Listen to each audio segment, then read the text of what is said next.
History flames into life as the dramatic scenes of the first landing at Circular Quay are reenacted at Palm Cove. In the shadow of a modern city, a replica of His Majesty's ship Supply rides at anchor, where the real Supply was hove to on January the 26th, 1788. We see the natives gathering in corroboree to ward off the invaders, just as they then did. Keep the anchoring signal flying, bosun.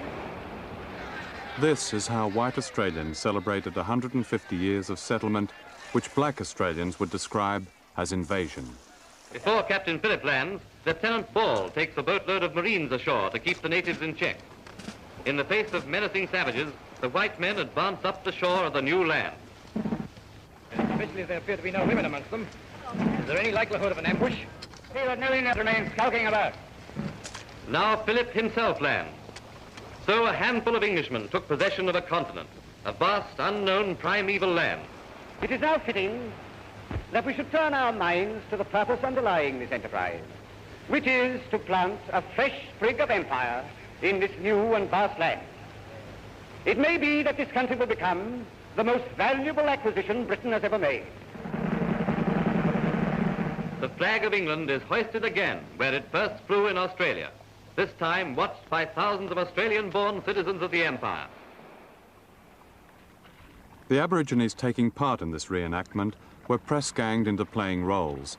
They were brought to Sydney and held overnight in a police compound next to dog kennels, and they were warned that if they didn't cooperate, their food rations would be stopped. In 1988, it will be the 200th anniversary of the British in Australia. Who will play the menacing savages has yet to be decided. At the white man's school, what are the children taught? Are they told of the battles our people fought? Are they told how our people died? Are they told why our people cried? Australia's true history is never read, but the black man keeps it in his head.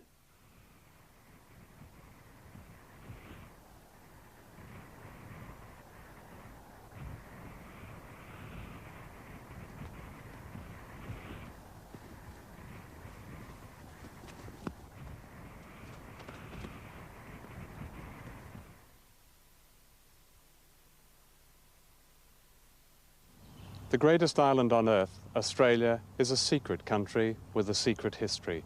Now that may sound strange because Australia has always projected a very clear image of an open and fortunate society. And yet there are few countries in which an historical conspiracy of silence has been so complete as here in Australia. This was a frontier country, and it still is. On one side of the frontier in the late 18th and early 19th centuries, there were the English poor and Irish political prisoners sent by Britain as slaves. On the other side of the frontier, in deepest shadow, lived a mysterious and remarkable nation whose people could trace their roots back 40,000 years. Britain waged war against this nation. Massacres as systematic as those practiced against the Jews in the 20th century were carried out in the name of God, King, anthropology, money and land. The jolly swagman was not especially jolly. The billabongs ran with blood. Few or none of these events were recorded and remembered by white Australians. And as the cities grew, the descendants of the white slaves, Australians like myself, seldom glimpsed the other side of the frontier, the outback as we called it. As children, we were given to understand that we were merely innocent bystanders to the slow and natural death of an ancient people, the first Australians, rather than the inheritors of a past every bit as rapacious as that of the United States, Latin America, Africa. All that was unmentionable and secret. This picture was taken at an Aboriginal reserve in the Northern Territory in 1968.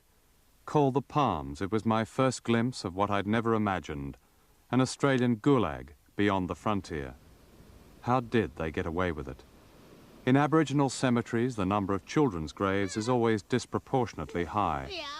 In 1983, two researchers using Queensland government statistics found that Aboriginal deaths from preventable infectious diseases in that state were as much as 300 times higher than the white average and among the highest in the world.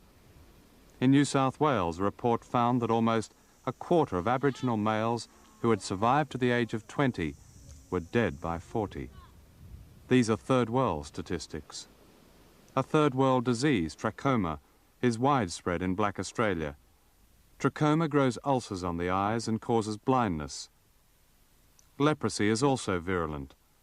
In recent years, the rate of new lepers has dropped by only 20% in Australia, compared with an 80% drop in Upper Volta, the poorest country in the world. Black Australians may well have the highest prison population in the world. Convictions related to homelessness, alcoholism, and unemployment have meant, in effect, that to be black is a crime. In education, black children who not long ago were taught that their society was pagan are now taught to question it, while all the time being rejected by the alternative white society. Too many black Australians live in tin shelters like these, which boil in summer and freeze in winter, which have an ablution block if they're lucky, and taps that seldom run. Australians give generously to Cambodia and Ethiopia, but this is not a cause. For beyond the suburbs it remains out of sight and out of mind. How the first Australians have survived and actually increased their number in recent years is phenomenal.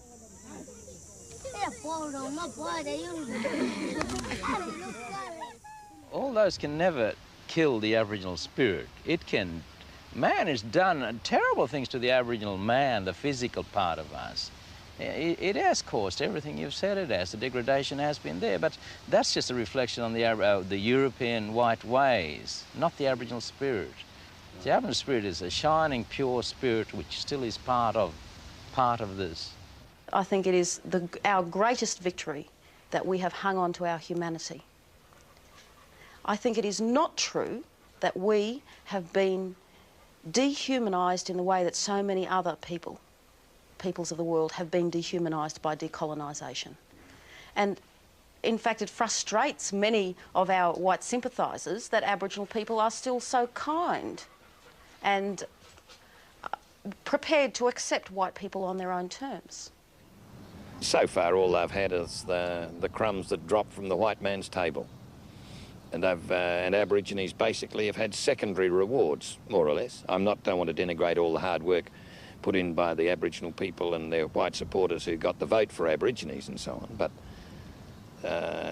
the Aborigines have to win a place in modern Australia, and they have to develop the sort of organisation that will enable them to do that.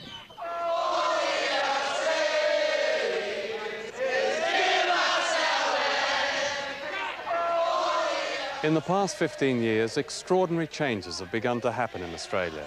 The nation on the other side of the frontier has risen from its deathbed and has begun to fight back. And what a spectacle it is, as the first Australians challenge some of the greatest transnational companies in the world, and governments, and historians, and assumptions and attitudes, and disease and neglect, in order that they may claim back their share of the oldest continent, their country. This film is a glimpse of their epic story. When Captain Cook landed here in Botany Bay, he was under orders not to raise the Union Jack without the consent of the inhabitants of Australia. But Cook and Captain Arthur Phillip, who followed with the first fleet of convicts, both disobeyed these instructions. And what followed was one of the darkest and least known periods in the history of Britain's empire.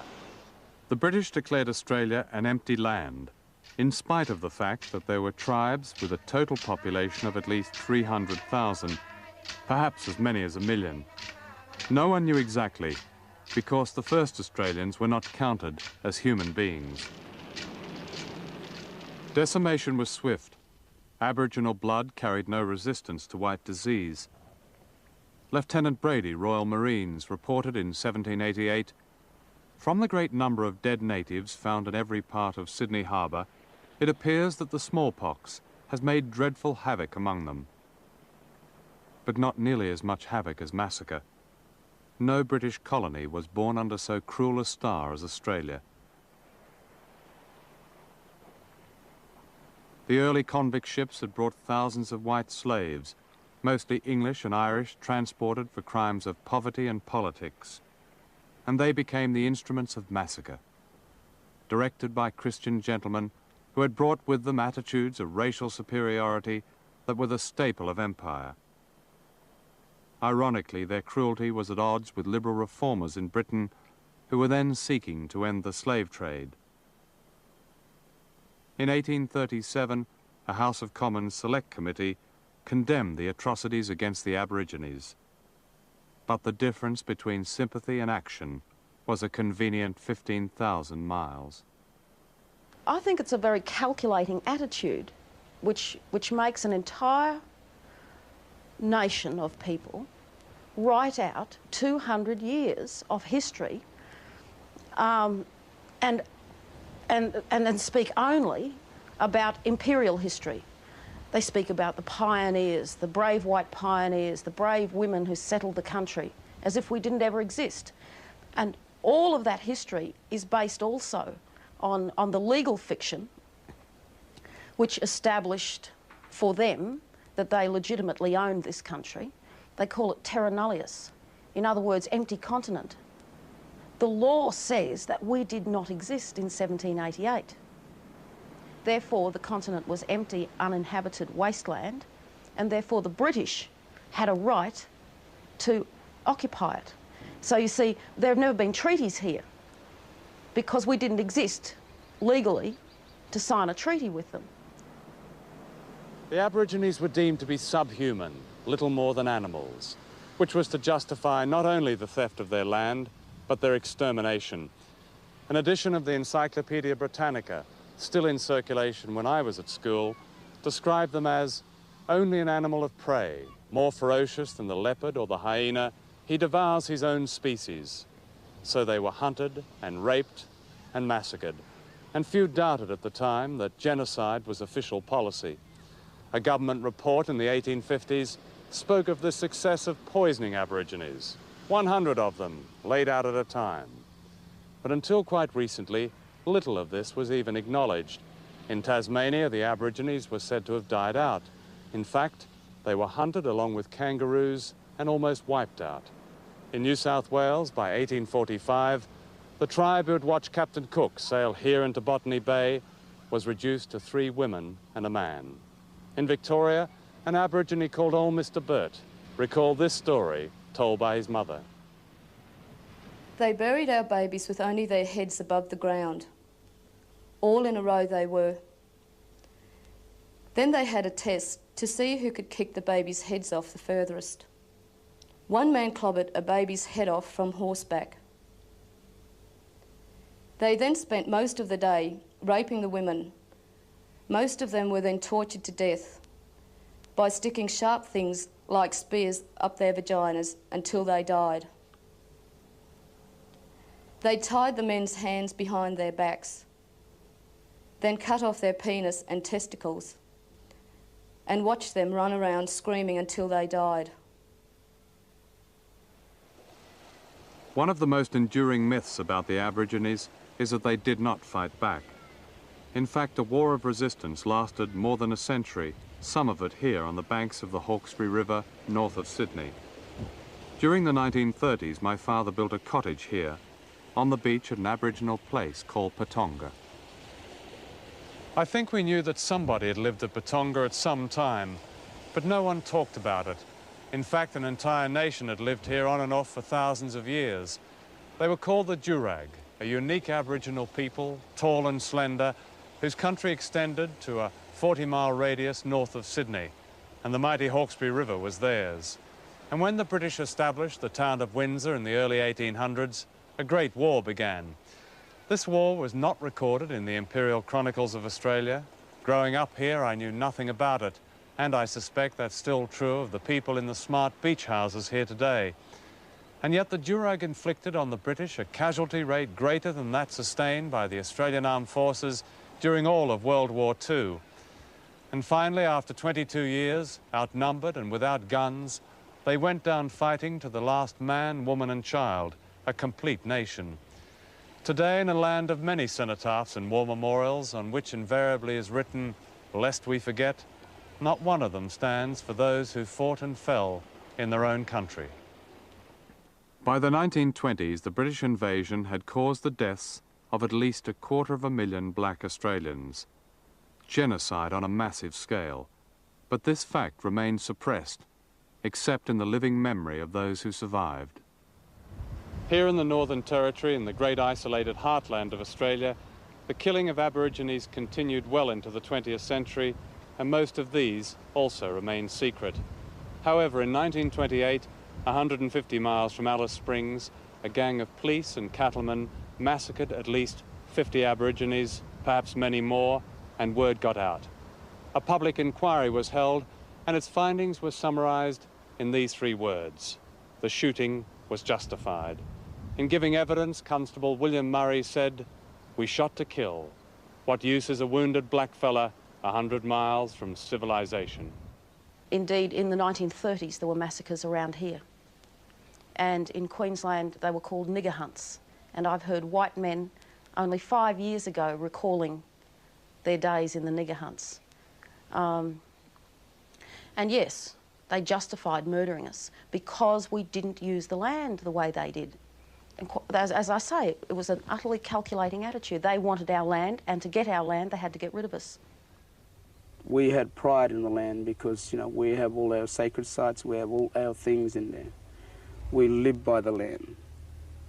We don't go and destroy the land. The land is our mother. That's what we believe in. And if it's going to be taken away from us, it's like taking someone's life away. If the non-Aboriginal people of Australia are willing to learn some of my grandfather's meaning for this country, then that may be able to give them some understanding what does really Australia is, what the history of Australia. Ned Kelly was only yesterday. You know, William the Conqueror was only yesterday. We got stories going back thousands and thousands and thousands of years. The uniqueness of the Australian past has been concealed. In the dream time of the Aborigine, the land is sacred, the beginning and end of life itself. The European attitude to land, that of a commodity to be bought and sold, built on and exploited, is incomprehensible to a black Australian. This is the Obiri Rock, a cathedral of the spirit, east of Darwin. The significance of these paintings was only understood by Europeans as recently as the 1950s and 60s. These pictures were painted more than 10,000 years before the pyramids. They are older and more sophisticated than the cave paintings in France, by which the European tribes have measured their civilization.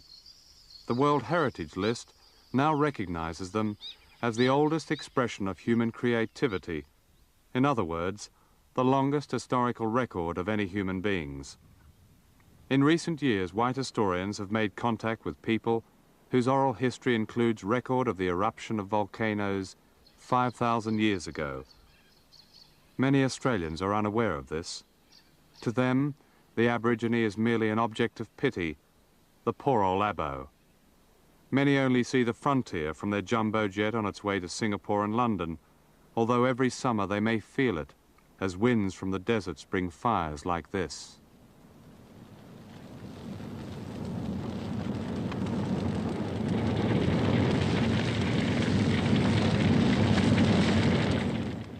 These fires are unpredictable. They devastate the rural landscape and they reach into corners of gentility and incinerate without argument. Perhaps these fires, like the great droughts and floods, are reminders of the true nature of a country in which the majority of people may only be interlopers. The Aborigines not only survived, they developed a unique society and culture which those Europeans tied to racial stereotypes never saw or never acknowledged. Aborigines were presumed to be primitive and passive, at best noble savages, but none of this was true. In this ritual dance, for instance, the essence is humor, a put-on. In fact, they were more sophisticated than the invaders. They learnt languages better, they understood the environment better, and the civilized value of their one-family society often remained a puzzle to Europeans who were hardly civilized themselves, coming from a background of class division and brutal poverty.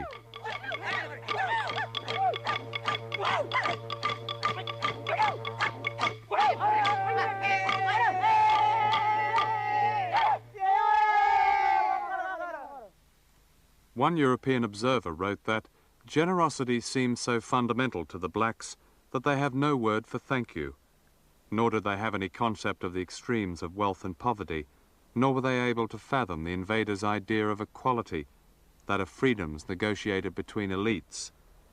The native Australians, wrote a colonial official in 1841, are a nation owning no chief, literally a pure democracy. A Victorian clergyman wrote, the Aborigines don't seem to understand exalted rank. In fact, it's difficult to get into a blackfellow's head that one man is higher than another. In 1965, the non-people revolted. A young Aborigine called Charlie Perkins led both blacks and white students on freedom rides into the outback. The idea had come from the freedom rides into the segregated southern states of America in the early 60s, and this town, Moree, New South Wales, might well have been Selma, Alabama. Life was divided racially at almost every level. Here at the public swimming pool, where black children were banned, Perkins and his freedom riders were confronted by an angry white crowd. Then a black woman stepped forward and made a courageous speech in which she pointed to white men who had gone secretly with black women and had fathered black children. "Tell your wives what you've been doing," she said. "Go on, they're just over there, tell them." That evening, black children were allowed into the swimming pool. The fight back had begun. In 1967, a referendum was held which allowed the Aborigines to be counted as citizens in their own country. They could own property, they could get a job without permission, at least on paper, and they could vote. But for whom? For what? Political regimes in states like Queensland and Western Australia remained deaf to them. But what was changing, and dramatically, was the attitude of Aborigines themselves, many of whom now refused to play the part of mere victims in order to merit white sympathy and charity. Black Australians have tried many times to bring their case to the world, but their cry could not compete with the image of the lucky country. In 1982, the Commonwealth Games were held in Brisbane, Queensland, and the assembled international media heard ordinary, dignified voices of Black Australia, a nation they had not known existed. Everyone else here today has brought along their flags of their country. We're doing exactly the same thing. We're promoting our flag, the flag that we've chosen to follow, and we're displaying that. And there's no harm in doing exactly that. And we're going to sit it out quietly like the rest of them, enjoy the games, but display our flag, and that's what we're doing. Around this time, the then Australian Prime Minister, Malcolm Fraser, was building a reputation as a champion of black rights in southern Africa. For the Aborigines, this presented a familiar irony. The Fraser government had consistently refused to use its federal power against repressive states like Queensland, whose premier accused communists of disturbing his otherwise happy poor old Abos. The truth was that the days of the poor old Abo had gone forever.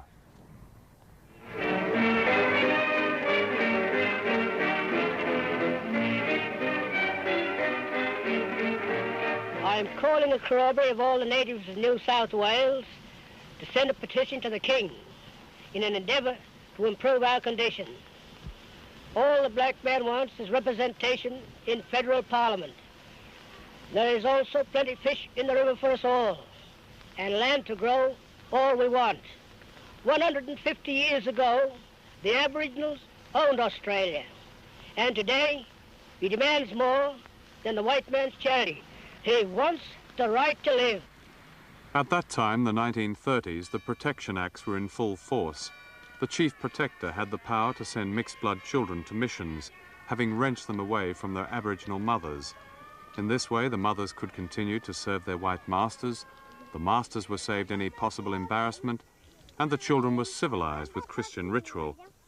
If any Aborigine objected to this arrangement, the Chief Protector could imprison him or her without trial, all of which, said the law, was to save the natives from being overwhelmed by the white race.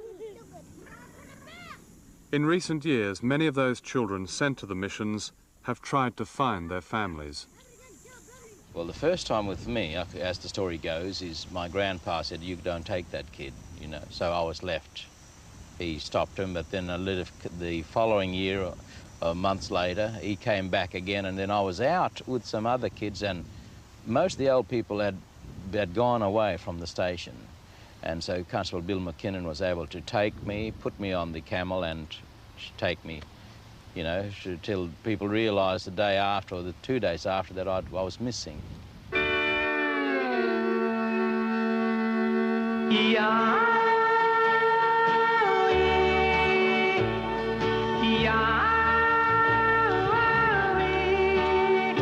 My brown skin baby, they take him away. Between her sobs I heard her say, police been taking my baby away. From white man boss, that baby I have, why he let him take baby away.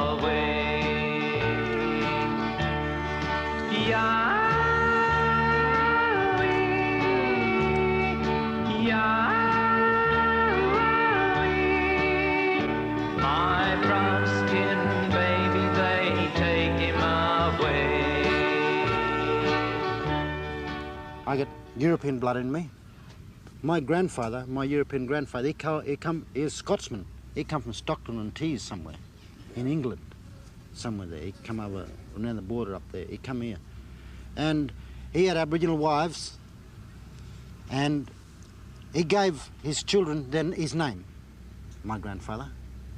But the policeman, under the assimilation laws and this type of thing, is the guy that's going to grab all us, grab my mothers and all that there, and put them in a compound because they were half European or whatever, or something like that. They put them in a compound. And my old granny, my old black granny, she'll come up there and try to talk to us, but we weren't allowed to. She'd get put in jail, or I'd be getting threatened to send up to places like Melbourne and Croker Island. The officials came for us with a policeman in the car, and my mother said, "You're not taking them." He said, "Well, I'll have to use this if you don't," patting the case with the handcuffs in it, you know. But we, in our childish imagination, we thought it was a gun. And could have both yelled in together, we'll go, Mum, we'll go, you know. And he was very kind. He tried to be, you know, very kind. My mother said, "Well, I'm going too." And he still had her apron on, and went 25 miles to Deniliquin, and we weren't there very long when the car took us then to Finley and on the train to Cootamundra. That's a train. Well, I heard years later how my mother cried and cried, and she went out. She had nowhere to go, and she went out into the bush, and my old aunt and them who were told them as they were coming past a certain point right out on the outskirts of Deniliquin, they heard us moaning like an animal, you know, and they stopped the buggy and went over to see, and they discovered that it was my mother lying under this tree and in the tall grass, crying. She couldn't moaning, she couldn't cry anymore, you know, and they had to care for her and look after her. But we were already on our own, the way, or might have been in Cootamundra by then, you know, by train. But I often wonder how many other children were taken like that, just like animals, because our hearts were absolutely broken.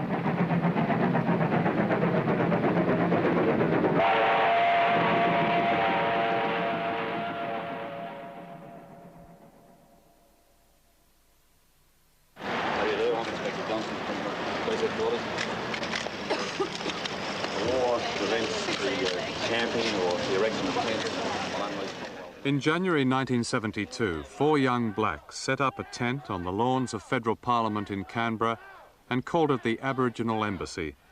Again and again the police tore it down, and again the Aborigines put it back up, all of which was embarrassing to a Conservative coalition government which found itself explaining to inquiring foreigners the symbolism of an Australian embassy in Australia. It was a brilliant idea which focused a national campaign for land rights and helped to concentrate minds in the Australian Labor Party a Labour government was elected for the first time in 23 years. It was the first Australian government committed to a policy not of whether there ought to be justice for the Aborigines, but how.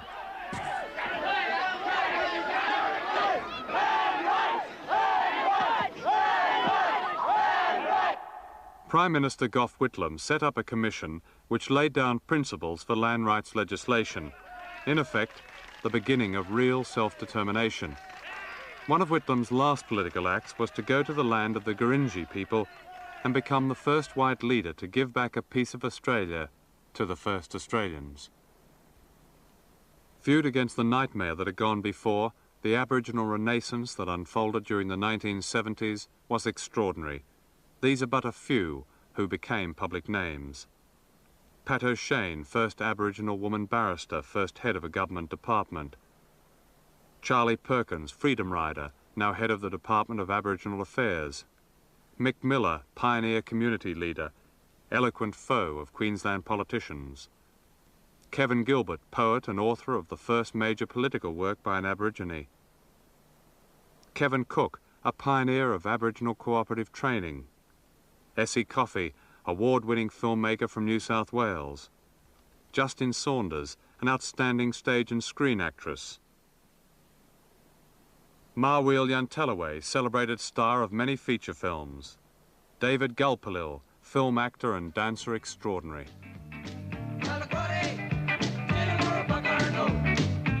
Self-determination is happening in many ways. This is Central Australia Aboriginal Media, the first radio network to be run by and for Aborigines in their own languages. At the beginning, they couldn't believe that it was happening. I'd seen people cry when we first showed them how to find our radio, our station on the dial. I spent the first few weeks we were on air just going around the fringe camps, showing people if they got a radio, where they found it on the dial, and the people were just so overwhelmed. But to hear their own language on the radio. Hear their own language on the radio.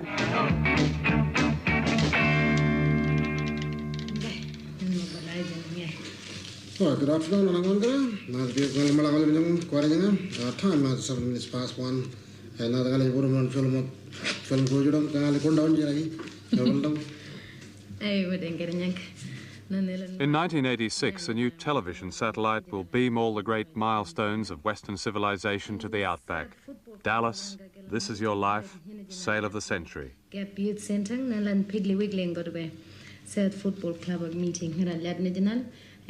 From the coming of the first settlers and their sheep to the miners and their bulldozers, the Aborigines have lost out. With the coming of this new satellite, will a venture such as this be smothered and they lose out again?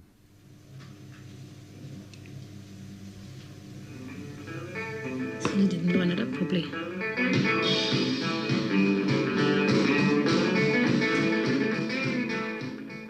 The same determination that is keeping alive ancient languages has produced from virtually nothing in 1970 Aboriginal councils that are democratically based and legal and medical services that are informal, accessible and truly part of the Aboriginal community.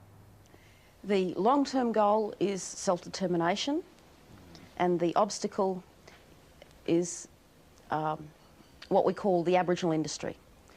There are so many white people in Aboriginal affairs doing things that we can do, running our communities when our communities can run them themselves, and so that it seems almost impossible at the moment to do anything about that. But if you take a long-term view, we've come a long way in terms of achieving self-determination on the ground in running our own communities and organisations, and in convincing Aboriginal people that they can do it, that one doesn't have to be reliant on the long socks. It's like Big Brother watching, you know. Look, you do the right thing. If you don't, I'll cliff you under the ears, you know. So our big white brothers prefer that we stick under their rules. Their rules? Their rules. Do you think there'll ever come a time where you'll have your own rules? Well, I don't care what rule they get. I've got my rule in my sacred site which I keep, and I'm proud of it. The Walpiri people of the Northern Territory have transformed this former mission at Bamyili into their own community, with a bus, a clinic, and a school where the first black teachers are qualifying. I'm listening to the radio. Yeah, I'm listening to the radio, yeah. And where am I go then? Where am I reckon I'm going? I'm going to look like chicken. Then I'm going to...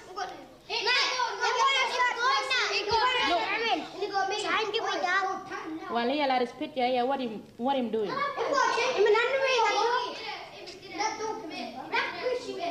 Yeah, me get up from bed, what about here, now? What about this picture here? Buckingham Palace, scenes of Christmas snow. Education here is still white-controlled and has yet to look to the other side of the frontier, while the blacks are still asked to make all the compromises. At least they're no longer being taught that Captain Cook found them. Do that again. Point to the word Christmas. Far west of here are other resurgent communities where there are no compromises. These are known as outstations, where Aborigines run their own cattle and are self-supporting. There's little welfare, no TV and no alcohol. Several of them have shortwave radio and their own airstrips. 20 years ago, such a choice would have been unthinkable.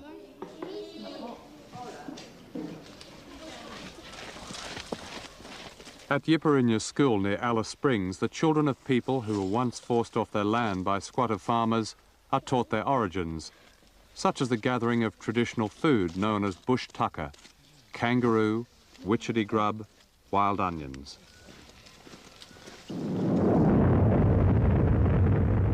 And this is how others regard the land. For the Aborigines, the history of mining in Australia is the story of brutal eviction without compensation. For example, at Mapoon in Queensland, the Aborigines refused to leave when the Queensland government awarded a lease to the giant Camulco company for bauxite mining.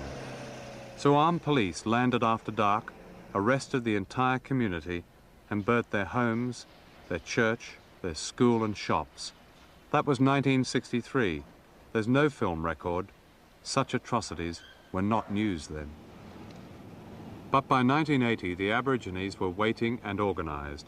So much so that the police had to escort a drilling rig 1,500 miles to a sacred site at Nunkamba in Western Australia. Stay off the road, you're being warned. Stay off.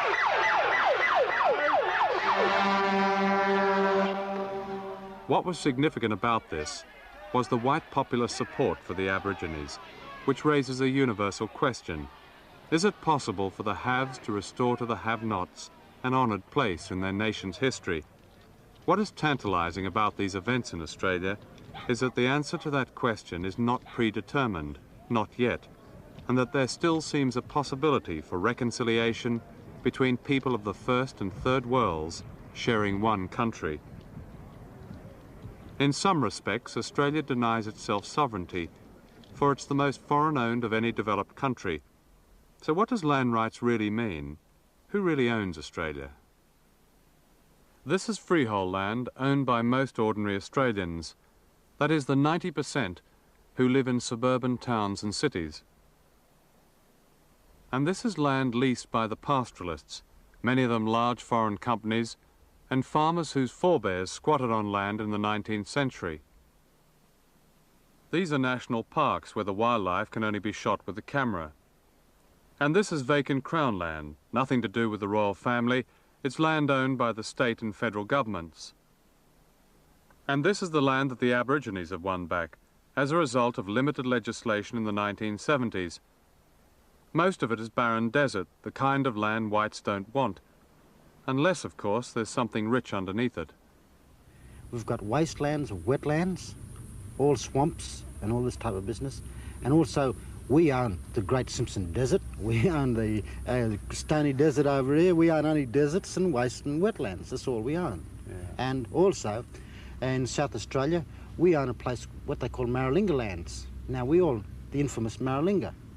You know, that's all polluted with plutonium and all the byproducts of uranium.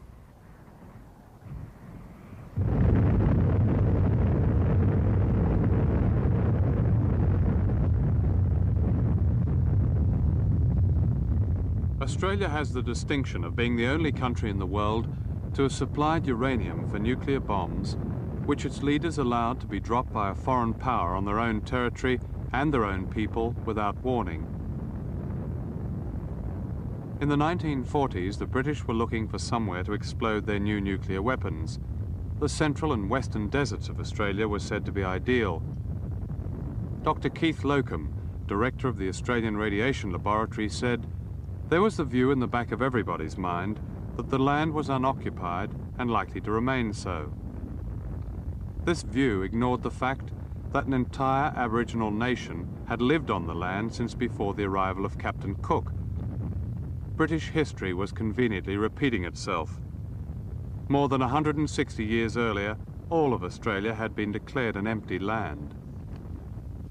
At Maralinga and Emu Junction, between 1952 and 57, 9 nuclear bombs were exploded. Yami Lester was 12 at the time. His people received no warning. This was early in the morning. I was up playing. It might have been around about 7. Sun was coming up, and it was a warm morning. And we heard this bang, and old people saying something, and when I heard the bang, and I just went on playing with other kids then. The black smoke come over, and I thought it was dust storm, but it was too quiet for dust storm. And that just rolling above the trees, then pass over, and then after that, I don't know how many days after, but most of the people were sick, and we all got skin rash and diarrhea and sore eyes and red eyes, and you couldn't open it, and or you opened it and it was hurting, and tears and that all that. And I believe that some people died because of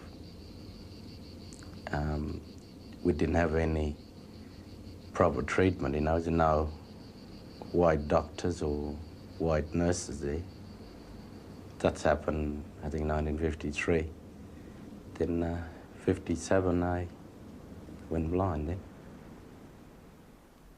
In Britain and Australia, a propaganda campaign was mounted to justify the tests. This was the news of the world in May 1957. Tests will harm no one. In the Daily Express, Chapman Pincher wondered who were the real opponents of Britain's harmless bomb tests. Could it be those who hate or envy the British? Could it be Jap business tycoons who are using underhand methods to beat Britain in the export markets? For many years, the Aboriginal people tried to tell the world what had really happened in Australia, but few listened. It was only when British and Australian servicemen who had worked on the tests began to suffer and die from cancers that the full horror of the bombs began to emerge. Finally, in 1984, the Australian government agreed to a Royal Commission. Patrick Connolly, who served at Maralinga with the Royal Air Force, said, "Occasionally we would bring the Aborigines in for decontamination. Other times, we just shoot them off like rabbits." Australia has offered its sovereignty to other countries while denying it to the Aborigines. The Americans today have a number of spy bases which are theirs to do as they wish. Here is the American ambassador accepting one of the bases almost as right.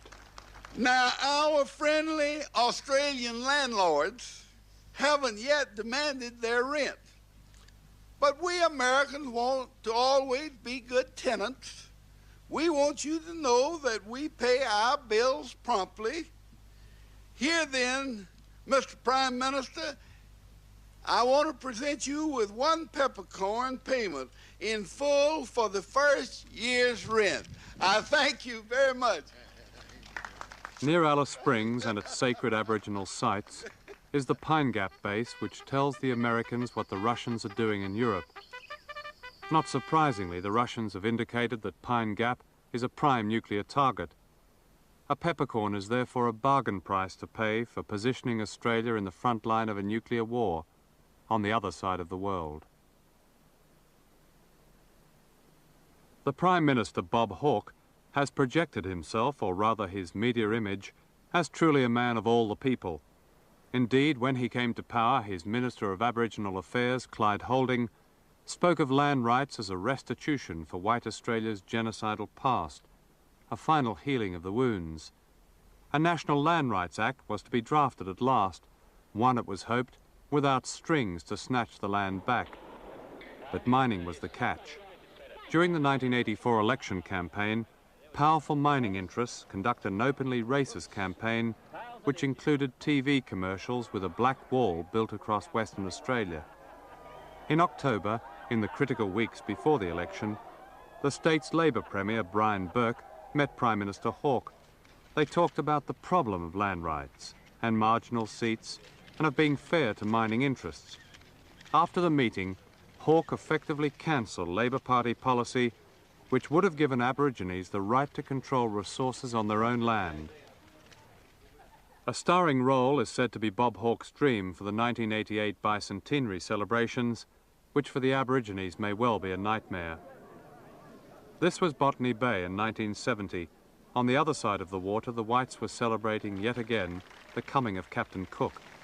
At the next celebrations, the Aborigines may not be satisfied simply with expressing their grief. Well, every 26th of January I mourn in my heart, because as far as my experience with colonisation, I've pretended outwardly it's good. I've learned to speak the language that I was taught. I've learned to dress and live the way that made other people happy, but I had to sacrifice my desires, my ways, my culture. You can go ahead and celebrate your 200 years, whatever, settlements. I'm just going to wander down the bush and do what I want to do. Well, I don't see how Aborigines could have anything but antipathy towards the 1988 celebrations unless their sovereignty in this country had been assured. I mean, how on earth could Aborigines come to the party at all? When are we going to celebrate justice? You know, when are we going to celebrate just giving back what was taken wrongfully? It comes down to this. Aboriginal people will not survive unless we have real land rights, and that means having control over our land. The right to refuse entry to outsiders, the right to say no to mining if we have to, if we feel that it's too dangerous, and so on. We have to have that kind of control. If we don't have that control, it means the end of the longest living human culture and religion on this planet. That's what it means. Nobody likes to see somebody lying down and taking it. The average Australian would give a lot of support to the Aboriginal groups who are going to stand up and take the fight to the powers that be to establish a very significant Aboriginal Australia. And there'd be many. The battle lines would be drawn up, but there'd be a lot of white Australians on the side of Aborigines who attempt to do this. Is this perhaps the kind of national crusade that seems to have been lacking in this country for quite a long time? How could it be possible with the people so decimated, over such a vast area? Decimated first by disease, then subjected to a systematic and not so systematic genocide in various parts. How could it be otherwise with the numbers so small and with the distractions and the forces against them so great? But when it does emerge, it should be, there'll be many people in Australia ready to help it. In your lifetime, do you think?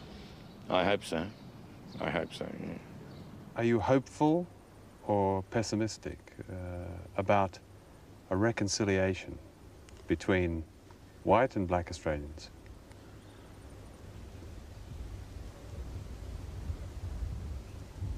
I can't comment on that at the moment.